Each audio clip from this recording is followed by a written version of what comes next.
Hello and welcome to Healthy Mind, Healthy Life with your host Avik.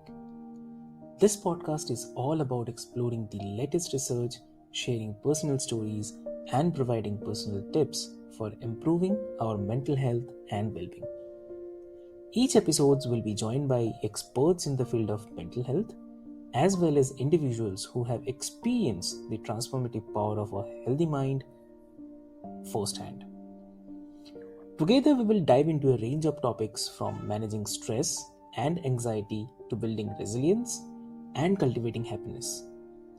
So, join us on this journey to discover new ways to take care of our minds, bodies, and souls. And let's work together to create a healthier, happier world one episode at a time. So, let's get started.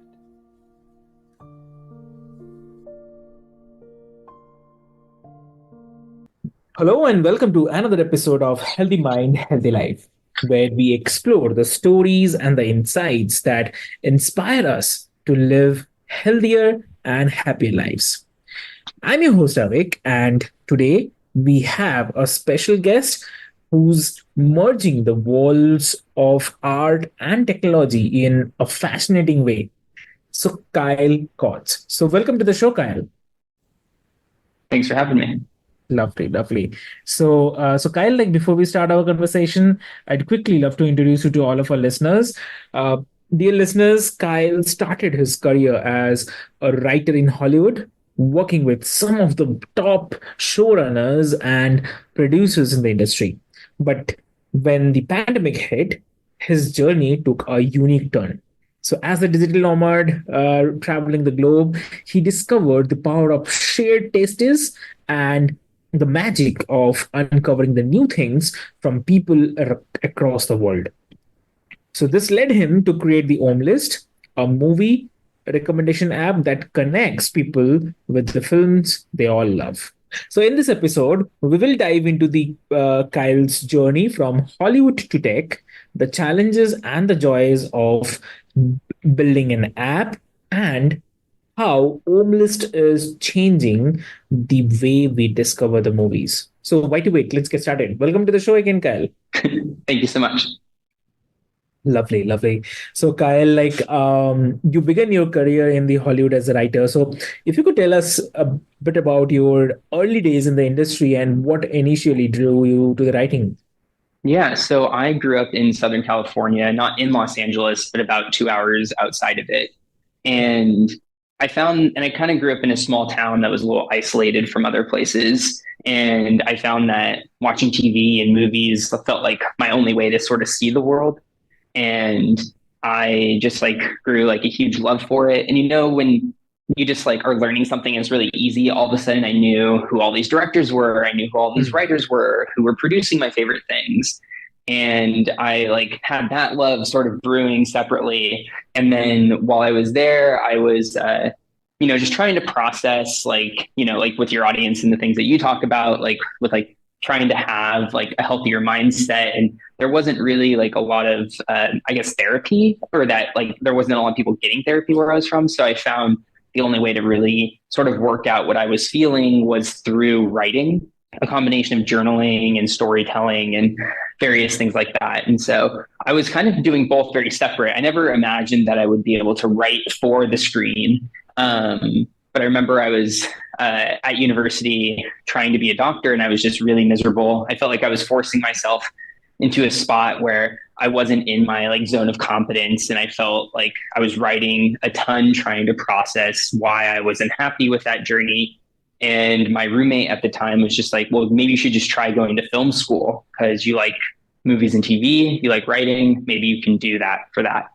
And I felt like, okay, I never thought of that before. And so I applied to NYU film school, and then I got in, and then I just kind of went from there. And then I moved after I graduated to Los Angeles and just started working on set, and was really having a hard time trying to figure out a work-life balance doing all of that. And I just grinded honestly for like a decade. Like I'd go on 5 meetings a day. I was just pushing, I feel like I was just constantly chasing this this end goal, no matter how much effort and energy it took. Like I was like, I'm gonna make it. And Hmm. once I finally ended up in writers' rooms for some of the TV shows I really liked, I immediately felt like I still wasn't like engaging with it in the same way, because I found that a lot of things that were happening in those writers' rooms were almost all of it was about things other than the craft. It was like so political. It was just like people were unhappy to be there because it wasn't their show. And it was just like strange to get to the point where I just kept winding up in environments where I felt like a lot of people weren't happy doing what they were doing. And that was like affecting me because, I always want to have role models and people that I'm modeling myself after. And it was tough when all of my bosses didn't seem very happy. And so when COVID hit, I kind of was having this, you know, confrontation, like I think a lot of the world had with what what am I doing now? Because like life seems so fleeting, and like by the world sort of just Hmm. shutting down in that moment, I feel like it gave enough time for me to like examine my life and what I had been doing. And I was like, okay, I think I should start, my own businesses, trying to figure out how to provide value to people in the world and be able to have more control over my destiny, have more control over like my schedule, try to take my health more seriously because I wanted to, you know, as far as I know, we only have one of these, and I wanted to make the most of it and not feel like I'm just like ran ragged around an industry that was, I felt like, exploited by in a lot of ways. And so I wanted to find a more equitable balance of effort to energy in my future. And so that's why I started finding my companies with my partner Amy. And so we've been just trying to create value for clients in different areas and figuring out how to, yeah, I don't know, just like make this life the best that it can be. And it's been a very amazing journey also since COVID to kind of be your own boss. If something's going wrong, it's because you haven't figured something else out yet. Where as when you're working with other people or have bosses, it's often like the responsibility isn't totally yours. You're just there to do one thing, but if something's going wrong, it's often passed off to other people to absorb it. So I think it's kind of refreshing knowing that if I take a day off, if something goes wrong, I own that, but I also, whenever I do something right, I also own that. So it felt like I was just more connected to the source of, I don't know, just like living in a world that I can interact with and receive from, if that makes any sense. Understood. Understood. Totally understood. Yeah. So, like you mentioned that your journey as a digital nomad inspired you to create the home list. So, if you could share how your travels influence the concept and the development of the app.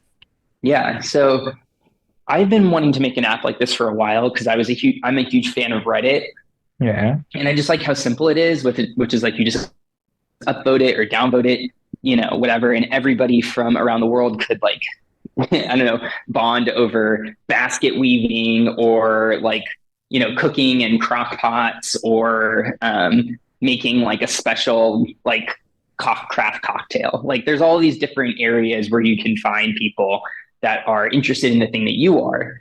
And I constantly was always thinking like, I wish that there was more of a customized personalization of Reddit in a way. Like, why don't we have more information and data about what we're liking and it leveraging its intelligence to basically give us more of the things that we like, not just the things that are going to keep us watching, but things that are genuinely going to feel like rewarding experiences. Because I feel like when we often experience something that's really transformative, we often want to sit with that. But a lot of our content is built to kind of keep you in this space where you're not.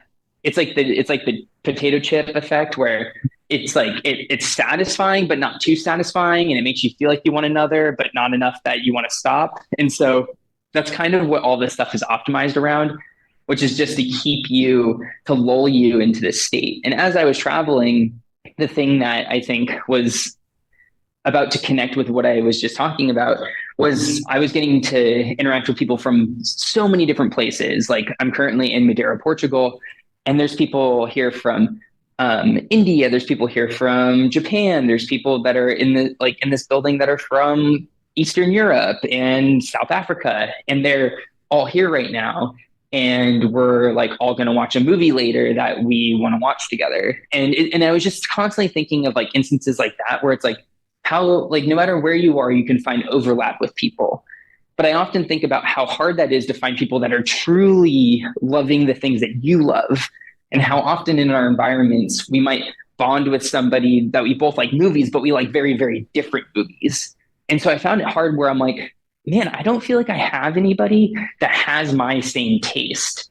And Mm. why is that? And I just realized how hard that was to kind of discover things. Or when I was researching to watch a movie or a TV show or play a video game, I was always on Reddit or YouTube, and I was trying to figure out like how would I feel about this? Or I'm trying to find authorities that are reviewers or whatever that say the things that I feel similarly. But I've never really found that. And I feel that I, in my travels, was like experiencing how much amazing information and knowledge different people have from different parts of the world, because we're like ingesting just different content from different places.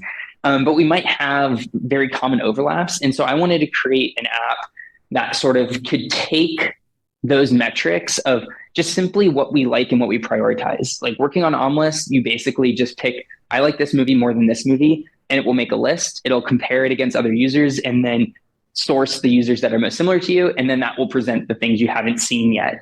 And I was like, okay, so why don't I just do that? Because I think that a lot of recommendation is actually like poorly built right now, because it's made off of the concept of big data and breaking down into tags and having a lot of these different sort of markers on what our taste is or what this particular piece of content is, because they're trying to say like, you know, like you yourself, they're just like, oh, like, you know, you really like soccer or football movies, or you're really liking romance movies, and so here's a lot more romance movies.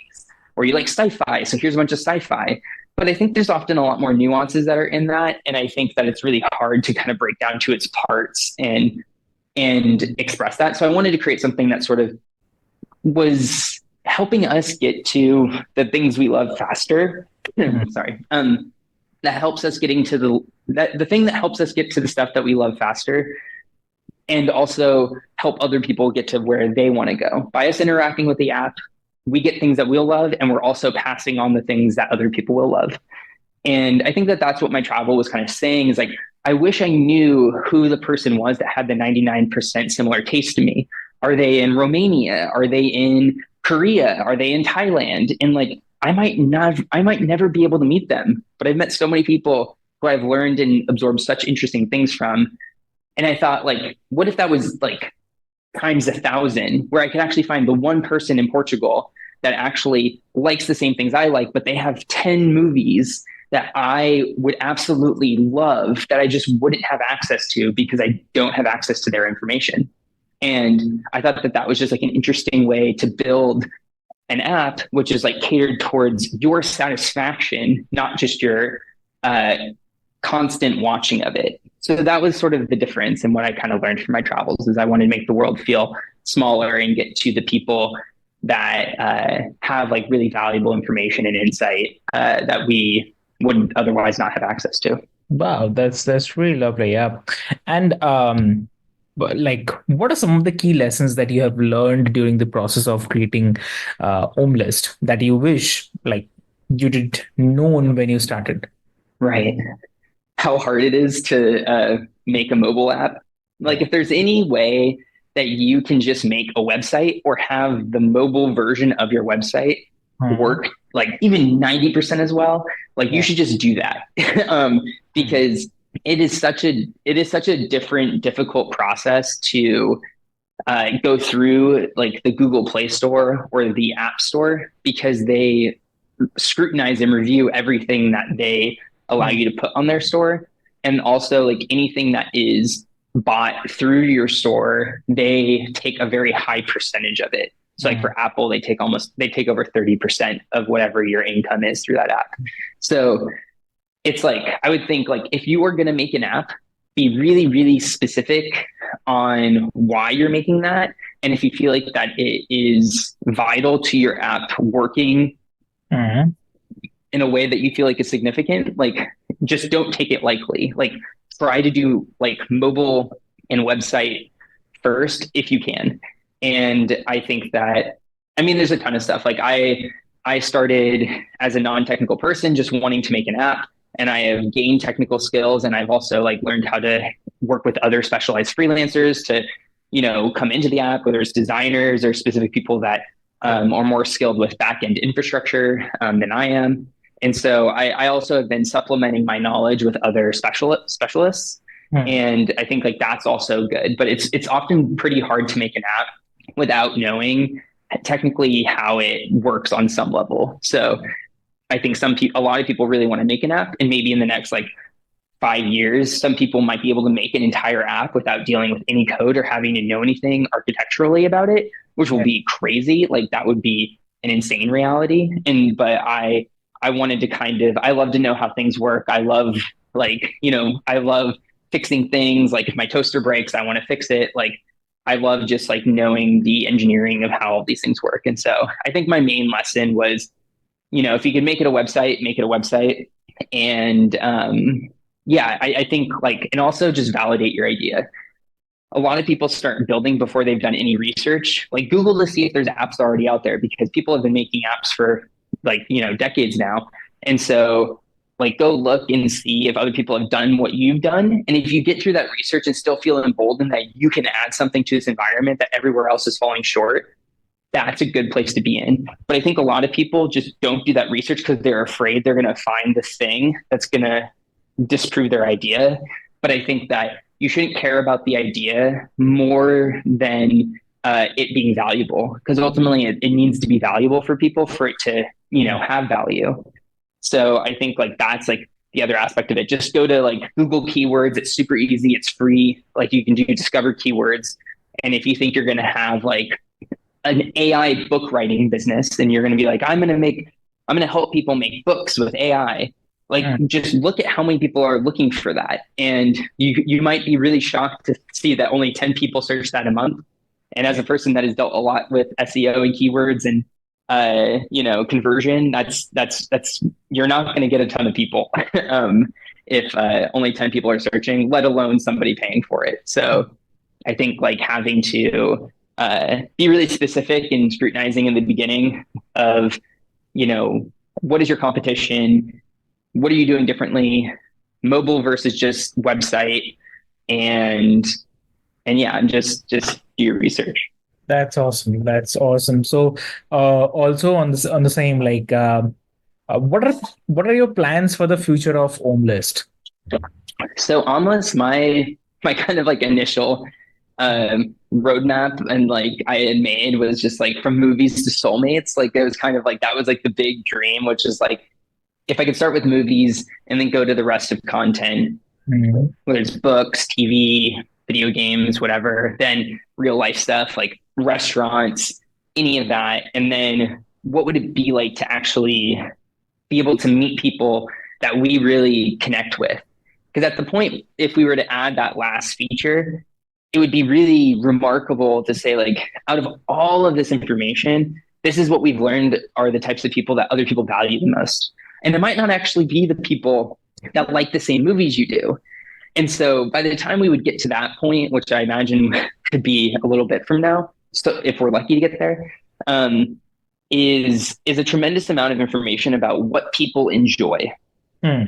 And I think by the time we would get to that point, I think we would have a significant idea over what types of things other people enjoy. Because I think some people you'll say, what would it be like having a clone of yourself around? Some people will be like, ugh, I wouldn't want that. Or some people will be like, oh, that'd be really productive. Or like, there's a lot of people that say that like, I want the opposite of who I am. Like all my friends are so different from me. And I think like, I think I would want to figure out that like magical thing that I think all of us have felt at one point when we meet somebody new that we really connect with, like even beyond romantically, like, but like from a friendship perspective or whatever, like what are other people's types of minds that really blend well with our own? And I believe it comes down to the things we prioritize, the things we like, the things we take, the taste that we have.